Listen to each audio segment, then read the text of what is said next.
Hey, my name is Ability Godwin, and in today's documentary, we are opening the Iva Valley Files, the Enugu coal miners' massacre of 1949, and the 2026 reparations shock that reopened the wound. Before we get into it, I want to ask you a question. When a government kills workers who are asking for pay and basic dignity, does the story ever truly end, or does it just go quiet until somebody forces it back into the light? Because this story has a plot twist that hits like a drumbeat. 76 years after the bullets, a Nigerian court reportedly ordered the United Kingdom to pay £420 million in compensation and issue a formal apology. Let's begin. What was Iva Valley, and why did coal matter so much? Enugu was not just any town in colonial Nigeria. It became a mining center tied to rail, industry, and the colonial economy. Coal was strategic, meaning it powered things that made the colonial system run. So when miners organized, it was never a small issue. It touched money control and fear. The conflict that built up to November 1949. By late 1949, tensions around pay and working conditions had escalated at the Enugu colliery. This incident is widely documented as the Iva Valley shooting, also called the 1949 Enugu colliery massacre. Most summaries agree on the core facts. Date: November 18, 1949. Location: Iva Valley Coal Mine, Enugu. Deaths: 21. Injuries: 51. Colonial authorities framed the shooting as self-defense during a confrontation.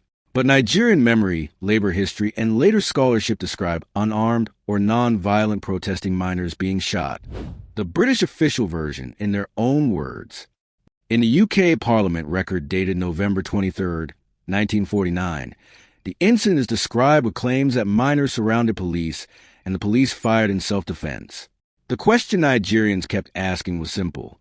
If this was self-defense, why did so many miners end up dead and wounded?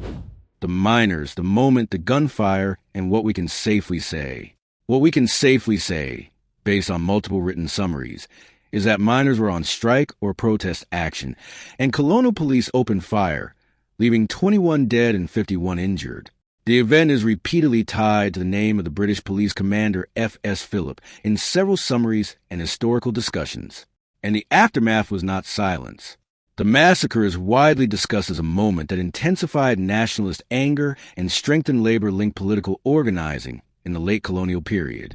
Imagine going to work, singing with your mates, demanding your pay, and then hearing gunshots where your wages should have been. The Commission of Inquiry, the real meaning of the Iva Valley Files. Now comes the documentary gold, because after the shooting, the British government did what empires do when a story becomes dangerous. They opened an inquiry. They tried to contain the outrage inside paperwork.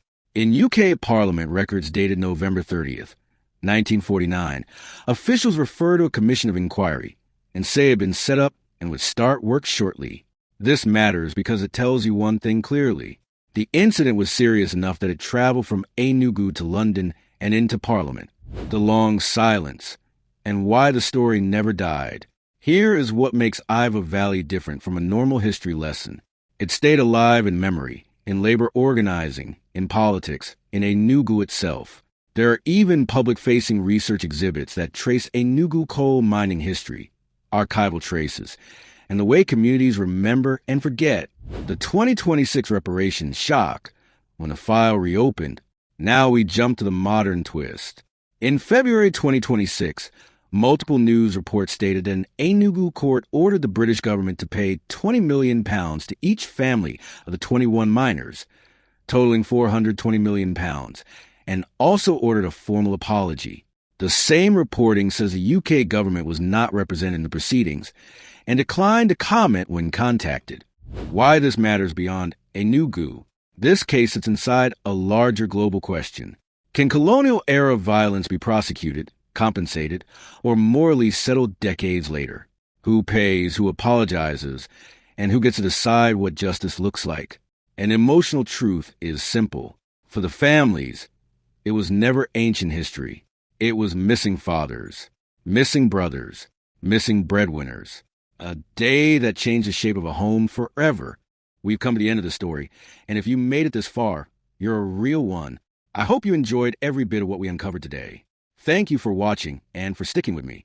Now, do me a quick favor. Subscribe, like, and share this video. Drop a comment with your thoughts. And turn on your post notifications or hit the bell icon so you don't miss the next one. Thank you.